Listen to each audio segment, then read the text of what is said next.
Olá Brasil do meu coração, chegando aqui pessoal com vocês, e dessa vez nós vamos falar sobre o Salmo 51. Ele fala de confissão, arrependimento e perdão, isso mesmo. O Salmo 51 é um dos mais poderosos exemplos de arrependimento na Bíblia.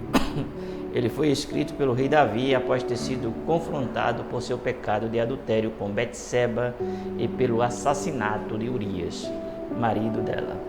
O salmista clama a Deus por misericórdia e perdão, reconhecendo a sua culpa e pecaminosidade. Ele confessa abertamente seus pecados, não tentando justificá-los, mas buscando a graça de Deus. Davi não apenas reconhece seus pecados, mas também busca a purificação interior. Quando ele diz, purifica-me com isope, ele está falando ali justamente de ficar limpo, purificado. O isopo era usado, era colocado sangue e colocava na testa do ser humano, simbolizando o perdão dos seus pecados. E aí ele usa essa figura, simbolizando, representando a purificação interior dos seus pecados. Ele pede a Deus que o limpe de toda impureza e transgressão. Isso vai além de uma simples lavagem física. Ele clama por purificação espiritual profunda, entendendo que somente Deus pode remover a mancha do pecado inserida na sua alma. Além da purificação, Davi busca a restauração de sua comunhão com Deus. Ele reconhece que o seu pecado o afastou da presença e da comunhão com o Espírito Santo. E ele anseia por ter essa comunhão restaurada. Davi entende que a verdadeira alegria e satisfação só pode ser encontrados na presença de Deus. E ele busca fervorosamente essa restauração. Pessoal, desculpe aí que eu estou com alergia ainda.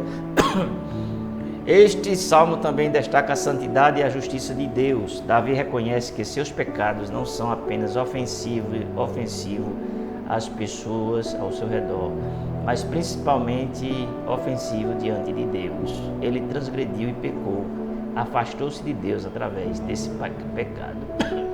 Ele compreende a grandeza e a santidade do Senhor, e isso aumenta a sua tristeza pelo pecado e a sua necessidade de perdão. Apesar de seus pecados, Davi não desiste da esperança na misericórdia de Deus. Ele se compromete a louvar e servir a Deus e adorá-lo de maneira correta. Davi entende que não são os sacrifícios exteriores que Deus deseja, mas um coração quebrantado e contrito, arrependido profundamente. Ele se compromete a oferecer esse tipo de sacrifício a Deus e a viver uma vida de adoração, santidade e serviço a Ele. Esse aspecto do Salmo 51 mostra que não apenas a profundidade de arrependimento e da confissão de Davi, mas também a natureza compassiva e misericordiosa de Deus, que está disposto a perdoar e restaurar aqueles que se voltam para Ele com o coração contrito, arrependido.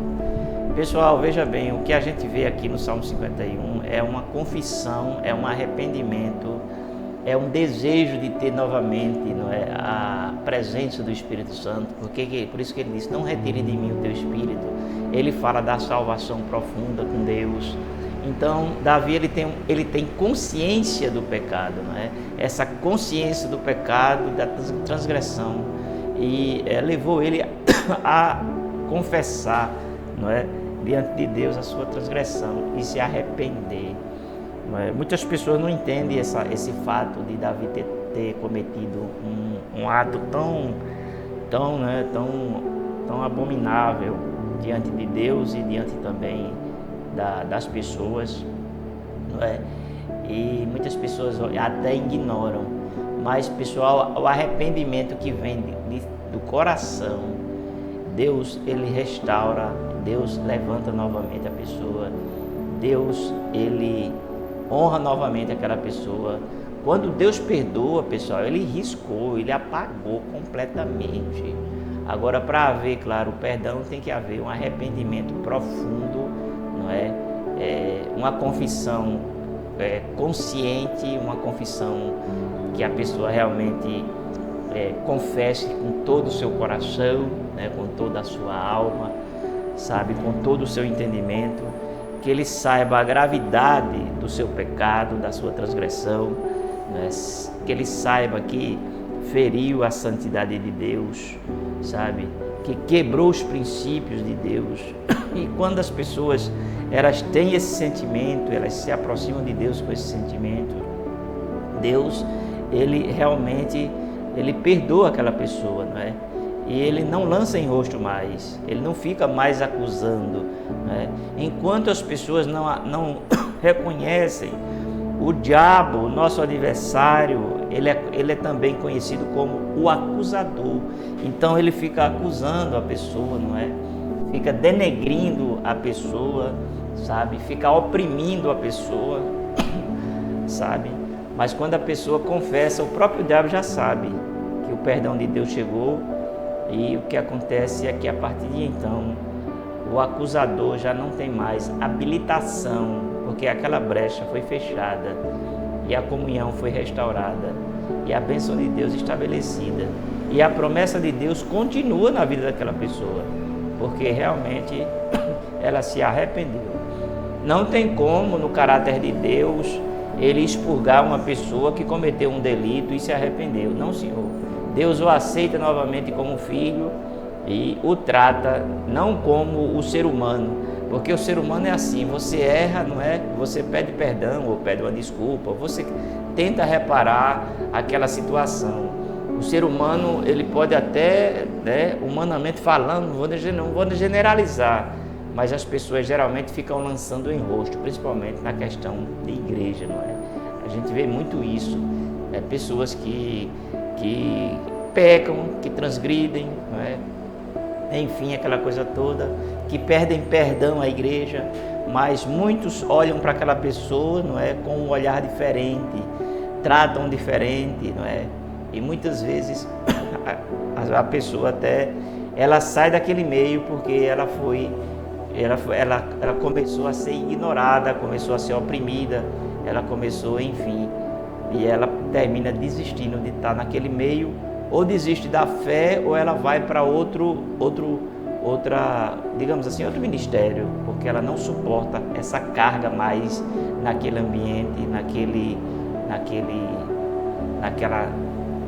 território. Ela opta justamente em sair daquele ambiente. Isso acontece demais com as pessoas, né? Mas que a gente possa olhar para as outras pessoas como Deus olha. Deus não olha mais após o arrependimento, Deus não olha mais jogando peso, jogando acusação na pessoa, destratando a pessoa, humilhando a pessoa, jogando em rosto o que a pessoa fez. Não, você não vê isso na Bíblia, não é? Porque o caráter de Deus é santo. Quando Ele perdoa, Ele limpa completamente, Ele lança no mar do esquecimento, diz a Bíblia, e a partir de então a pessoa com certeza passa a ter uma vida nova, restaurada, uma vida, né, é uma nova oportunidade que Deus está dando, uma nova chance que Deus está dando. Deus está dando um voto de confiança pela pessoa e está dizendo: você pode, continue, porque eu tenho um plano na sua vida. É o amor, benevolência e graça de Deus infinitos que se manifesta através do perdão. Tá bom, pessoal? Assim como se manifestou na vida de Davi, manifestar-se-á também na sua vida. Eu vou ficando por aqui. Beijo no coração de vocês e a gente se vê.